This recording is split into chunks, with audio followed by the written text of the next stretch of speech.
Hello. I do want to say that today I'm a little late.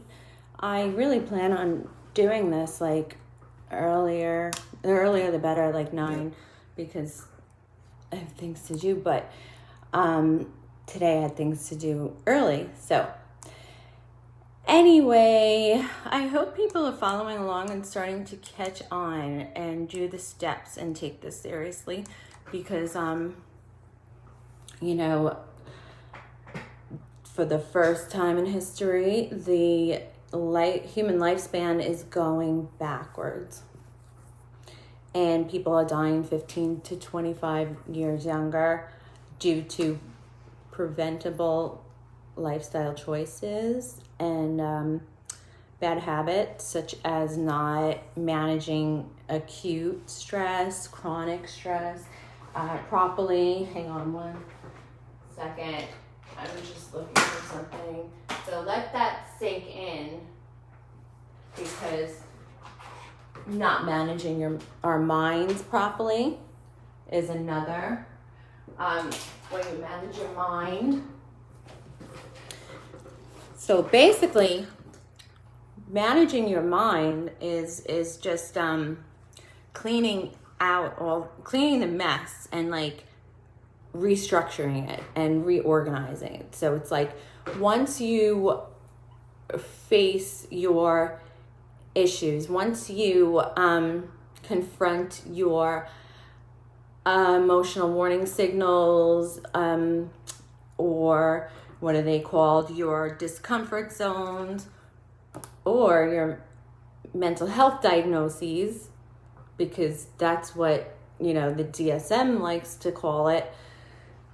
Generalized anxiety disorder won't be generalized anxiety disorder once you clean up what's in your mind and restructure it so that you are emotionally regulated and in balance, homeostasis, back to equilibrium, whatever.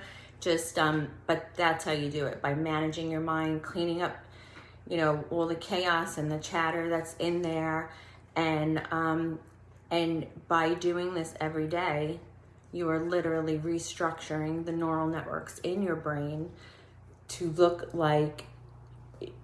go from an ugly branchy tree with wiry branches and just a dying, yucky, brain. Not like brains are pretty, but to a beautiful blossoming tree with flowers, and that's a healthy brain. If you want to it's easy to visualize things, so what you're aiming for and what you have, and over 63 days you have the beautiful tree, whereas all your emotions are regulated.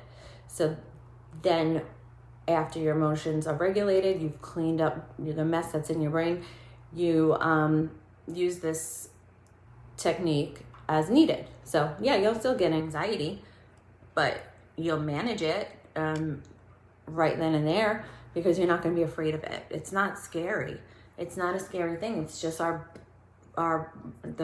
mind and brain connection has been thoroughly studied and researched, and the symptoms, the signals that our brain is signaling to our mind is manifests as anxiety and stress and all that. So it's saying you need that. Stress and anxiety is telling you, fix me, confront me, figure out what's going on. I'm trying to tell you something's going on you haven't confronted, you haven't fixed. So let's do anxiety today. So now I'm starting as if it's like day 1 every day, but you still do the steps and you still have to do them every day as after you found your day 1. So I'm just doing this for new people. And then, you're going to implement your original, what's it called? Your original dominant negative emotion according to these steps every day. And you work on one issue every 21 days. So the deep issue, and it's not anxiety. The deep issue is what you've discovered that leads to anxiety. So, okay, let's get to step 1. Step 1 is the gathering your emotions step. It's finding the, like I said, the dominant negative emotion that you are experiencing. So, scan your mind. You're going to scan your mind. What is your brain trying to tell you? What is it signaling to you? Is it signaling that you're, what are you not, what are you ignoring? So yesterday I spoke with someone who has significant anxiety. Wow. She doesn't want to leave her flat. She's from England. It's horrible. It really is. She says she has generalized anxiety. Well, that's from years and years of not managing her emotions. So it's tough, you got to find the motivation to do this. But once you do it, you feel better in a couple of days. So let's say your anxiety. So now you've discovered that it's anxiety. So what you're doing in step 1 is bringing your unconscious emotions into consciousness so you can analyze them. And once you analyze them, then you can figure out what's behind it. So you're going to ask yourself, why am I having this anxiety? And she said, well, because he left me, her friend, he was so rude and he left me, and I have done so much for him, and blah, blah. She was just going on and on and on. There's several things right there. I was like, whoa, breathe. So you're having anxiety because your friend left you and you were anxious. So, but why does that make you anxious? Well, I just don't want to be alone. Okay, well, what happens when you're alone? My mind starts to go places and it's uncomfortable. Well, what is your mind trying to tell you? You can't run away from yourself, So what you do is you confront it. You ask yourself, why am I having this anxiety? I always had it. Well, okay, turns out she had trauma when she was young. Okay, well, so it turns out she had a dysfunctional upbringing.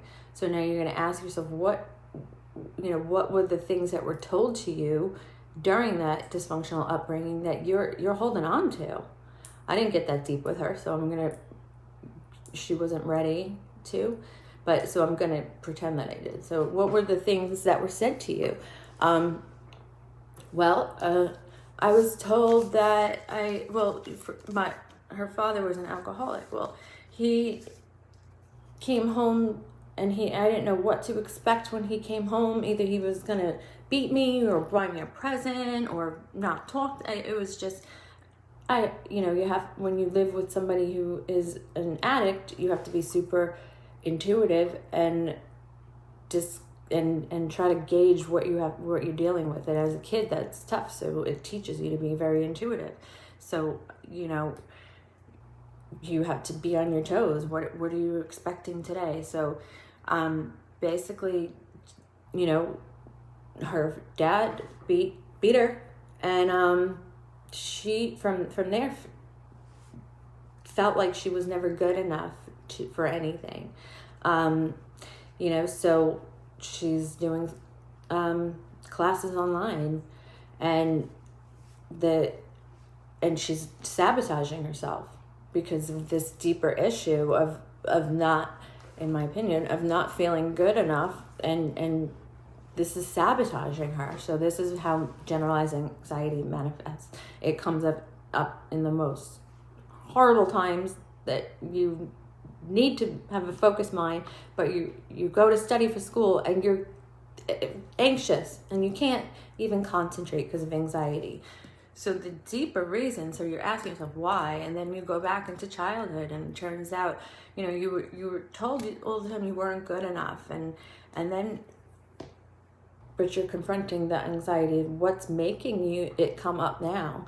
well, I have all these things that I have to do for school, and I know I'm never gonna, I can't do it. I can't do it. She's saying, I'm 11.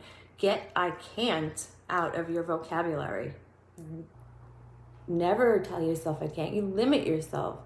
You can. There's nothing different from, we're all made in God's image. Sorry if that offends anybody, but we are. We're perfect in God's image, and our minds are wired for positivity, which is why we get these experiences, emotional discomfort zones, because it's our emotions telling, because we're supposed to be positive. So then we get anxiety, and it's saying, I already said this, listen to me, you have to fix something. So so now you're digging deeper. This is just how you dig deeper so the anxiety is not her friend left her. It's not she was beaten as a kid. The anxiety is from what she's telling herself about what happened. So she's internalized that she's not good enough and she doesn't deserve to be treated well. So now, like, when she goes to do anything productive, the self-sabotage of not feeling good enough and not feeling like she's going to succeed is manifesting as anxiety. It's deep. So you get to the deeper issue of why you're not feeling good about yourself. And then step 3 is you write it down. So each step takes about 2 or 3 minutes. So you're writing it down. So you're writing down, well, I was told in my life I'm not good enough. So I'm not going to succeed at this class, I'm telling myself. By saying that, guess what happens? You've created your destiny. You're not going to succeed because that's what you're telling yourself. But it's not that easy to say, I'm going to succeed, I'm going to succeed. How you create your destiny in a positive route is by getting to the root of redesigning that memory and saying, my dad was an alcoholic. He beat me as a child, told me I wasn't good enough.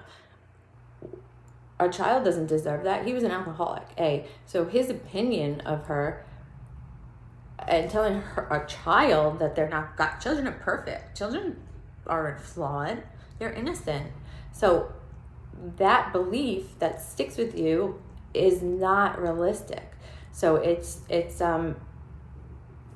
time to be aware of why you're telling yourself these self-defeating thoughts that are hindering you from your full potential, and becoming aware of them, writing them down, because now you're seeing, maybe, hey, when her friend comes over, maybe he's a trigger because he doesn't treat her well either, but she doesn't feel like she deserves it. So if she doesn't feel like she deserves it, then she's not putting up boundaries, saying, hey, I don't deserve that. She's inviting it in and very comfortable in that, as a matter of fact. When she left, it made her more uncomfortable because she's used to the dysfunction. So that needs to be unwired out of her brain, and this is how you do it. Every day you're rewiring in positivity. So now you've written it down. You're going to read what you wrote the day before. You're going to look for trends, triggers. So maybe she wasn't aware that the guy was causing more anxiety and more negative self-talk and negativity in her life. So by writing it down and reading what you wrote the day before, you're raising awareness. So now step 5, which is the action step, where you take an actionable thought. You take an actionable thought to replace that negative one at least 7 times a day, because that's what scientists have discovered by thoroughly researching this technique and discovering that it improves mental health by 81%. Other scientists have discovered there's between 90 and 97% of all of our physical and mental illnesses are from our thoughts. So think about that. Okay, so step number 5. So now you've discovered that you're getting anxiety because you're self-sabotaging, because you feel like you don't deserve to complete your school, or you don't deserve anything good. you don't deserve, because you've been told that your whole life, but it's not true. Who told you that? An alcoholic told you that when you were a child?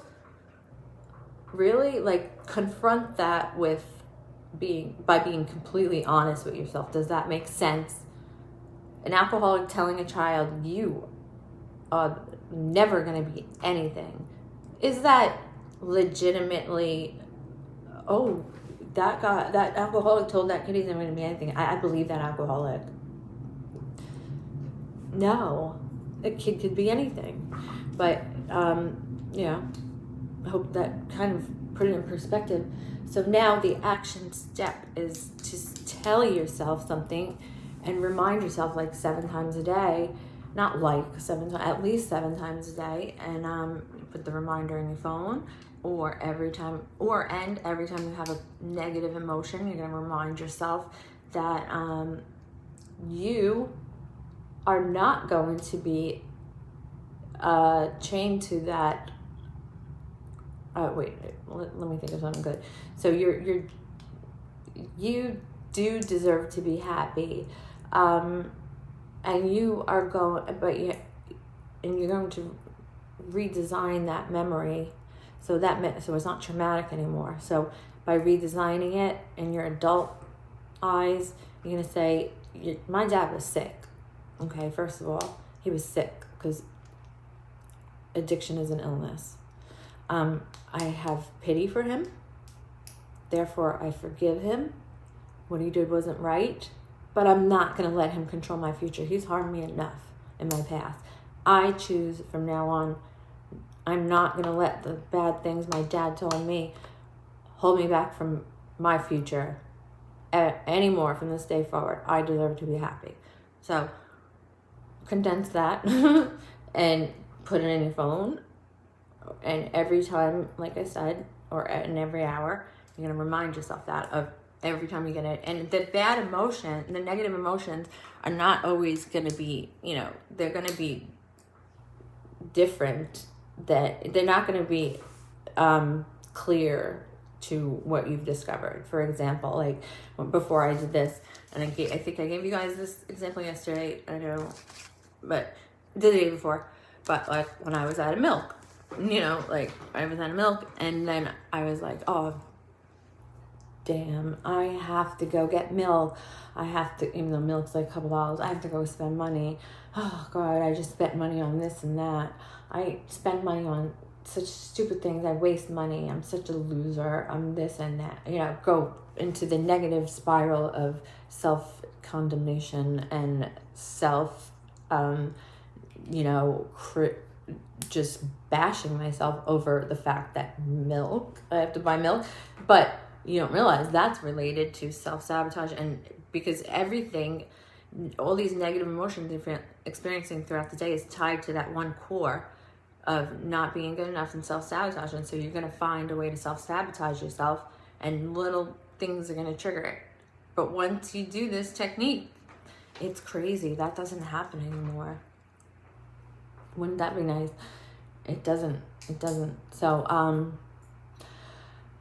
that is step 5. So, that last time I like to give examples of step 5 in case somebody doesn't resonate with this situation. So if your core issue is, you're constantly remembering your bad choices, constantly remembering the past, constantly, bad things that you've done, you say to yourself in your phone or remind yourself, that is not who I am. That is who I have become. And I'm working on improving myself. That is life, self-growth. So that's an example. Another one is, that you constantly think of what I should have done, I could have done, I should have done this better, I should have done this different if I didn't do this in kindergarten. I used to do that. Oh my gosh, if I didn't fight with this friend in elementary school, like really, people do it. And what you do if you constantly think about past bad decisions is say, I choose to control my future and let go of the past. Okay. So that is it. And I will see you guys tomorrow, hopefully like 9-ish. All right. Have a good day.